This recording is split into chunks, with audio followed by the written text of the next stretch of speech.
Ulahin na yun na ako ang mga upload karon mga madi kay grabe kaayo ka busy. Nuguan nga laman loob niya mo ang sudan karon mga madi so mga unta. Kay birthday man ni Angel karon so mo to nag-ihaw mi og manok kay may na lang naapod may gamay-gamay nga handa para sa iyahang pag 1 year old. Mao ra gyud nato ang nakayanan mga madi kay wala lagi tay budget karon kay grabe kapitos ang panahon niya nagsigibaya og bagyo mo tong walay trabaho po. Importante maayo ang lawas so bawi na lang ta sa sunod nga tuig basin dai og makaganar-ganar na ta makahanda-handa pud ta og gamay. Manok ra jud ang ato ang madali-dali diri ang mga madi kay mao ra man ato ang mga binuhi dinhi Luto pug ko og mga kakanin mga madi gamay lang gyud nga igo-igo ra gyud sa amo kay wala man may mga bisita. Salamat pod sa ninong ni Angel kay bisan tuod grabe kaayo kalapok na among agianan kay sige lagi og ulan nya bag-o pa pod nag-agi ang katong berbina nga bagyo so naghatod jud siya og cake diri bisan grabe kaayo kalapok sa among agianan diri. Loy kaayo tan-awon ang cake mga madi kay na disalign jud siya kay syempre nagmoto lagi nya wala naghawid so mao gyud nay nahitabo. Pero okay ra na siya mga madi kay makaon naman gihapon na niya mao dayon ni amo dayon gipalantakan kay Angel una kay syempre siya man ang ato ang birthday celebrant. Kamot jud ang iyang ninong bahala og nagkadisalay na ng cake basta mahatod lang jud diri ang cake niya. Wala pod mi nagdahom nga palitan jud siya og cake sa iyang ninong kay nagsaad lagi to siya nga palitan siya og cake pag birthday na niya. Mao to humanami og paniod to adisay paniabot ang iyang cake. Layo pa jud kaayo ang gikanan sa iyang cake mao nang nagkaing-ana gyud ang itsura. Lanay huyop-huyop og kandila mga madi tan-awan niyo si Angel iha na din gilantakan ang icing sa cake. Ako lang sa bod gipasagdan si Angel din ha kung saon jud niya nang iyang cake da og tan-awan ninyo gikumot-kumot na niya ang icing. Mao nay mga panghitabo sa adlaw sa natawhan ni Angel. Ana pod mi diri sa eskwelahan so nindot kaayo ang adlaw karon kay nakagawas na ang bagyong Berbina. Sa kadugayon nga panahon madayon na jud karon ang lahang UN celebration kay pila na jud ni nga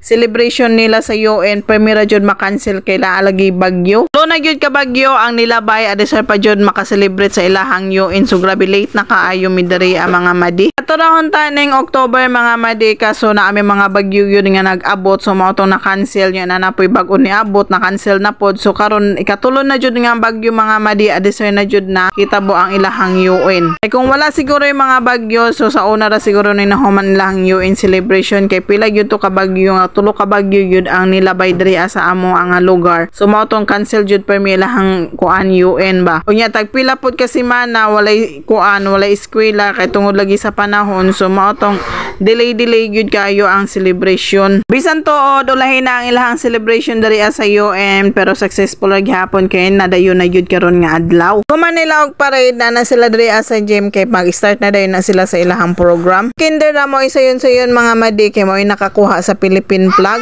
Ora na ilahang mga attire naka white t-shirt ug ilahang mga jogging pants. Uban pod nga mga grades so lahi pod ang ilahang mga attire ilahang mga costume kay nagbase lagi sa mga lugar o mga bansa ba nga nabunot nila. Unya karon gisugdan na ang program so gipantawag na ang mga muse ug escort sa mga tag section or mga tag grades. Todo suporta jud og effort ang ato ang mga parents ani og mga teacher basta may ani ang mga event sa ato ang mga anak. Pakadumdum lang pug ko sa una na eskwela pa ko sa una murag wala jud ko may ani nga mga event nga na ipang inter-interan bala. Karon kay ginikana naman ta na natay gipa eskwela so mubawi na lang ta sa ato ang mga anak kung unsay mga event sa eskwelahan ato na lang silang suportahan. Kay bisan tuod gamay ra na siya nga mga event mga madino nindot na jud na sa imong feeling nga maka-apil ka og mga event sa eskwelahan. Ayon jud ang imong pamati kanang dili ka maka-apil og mga activity sa eskwelahan kay murag dili jud ka estudyante. Sabi na pod og naay mga amutan ay nako Diyos ko mga madi dinha gyud magkundena ang kalag sa ato ang mga ginikanan labi na og pitos ang panahon. Nang moingon na lang pod nga dili na lang mag-intra-intra og unsay mga activity sa eskwelahan so magpuyo na lang pod ta kay wala man tay mahimo kay dili man ta masuportahan labi na og financial di ba? Mao nang karon kay ginikanan naman ta na natagi pa eskwela so pangandaman jud nato na ang dili man pod ta makaingon nga ilibre na lang pod na ang tanan sa ato ang pagpa-eskwela kinahanglan man gyud ta ana mo gasto og diri ara taman. Salamat sa pagtan-aw.